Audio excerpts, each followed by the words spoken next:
कोई धनराशि 2 वर्ष के बाद इतने रुपए हो जाती है तथा 5 और अधिक वर्ष के बाद इतने रुपए हो जाती है, तो वह धनराशि क्या होगी, ये हमसे यहाँ पर पूछा गया है। इस प्रश्न में थोड़ा सा अंतर है, उस चीज को आप ध्यान से समझिएगा।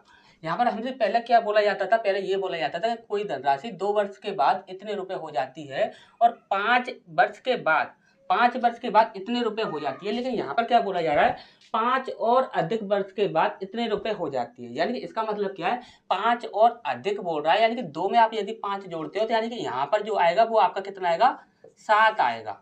7 वर्ष में आपकी इतनी हो रही है। ध्यान से समझ लीजिए, इस बात को ध्यान से समझ लीजिए। यहाँ पर उसने बोला 2 वर्ष के बाद तो इतनी हो रही है, लेकिन उसने बोला 5 और अधिक के वर्ष के बाद इतनी हो रही है। यानी 5 और अधिक वर्ष के बाद, यानी कि 5 को यदि हम इसमें जोड़ देंगे तो कितना हो जाएगा, 7। यानी कि 7 वर्ष में इतनी हो रही है।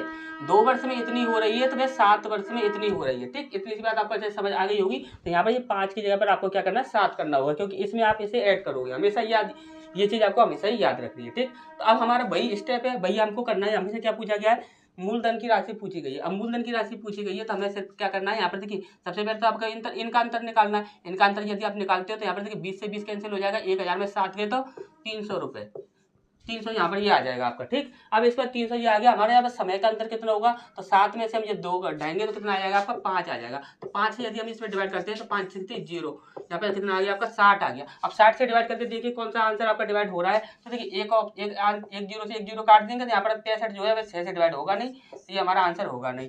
हमने बोला यहाँ पर एक जीरो से एक जीरो काट दिया तो 6 से आपका 80 डिवाइड नहीं होगा, तो ये भी आपका आंसर नहीं होगा। एक जीरो से एक जीरो कैंसिल करते हैं 70 आपका 6 से डिवाइड होगा नहीं, तो ये हमारा आंसर होगा नहीं। हमने एक जीरो से एक जीरो कैंसिल कर दिया तो 60 से 6 से सीधा जाएगा, 60 जो है वह 10 बार में डिवाइड हो जाएगा, तो यही हमारा आंसर हो जाएगा। ठीक, अच्छा समझ आ गया होगा।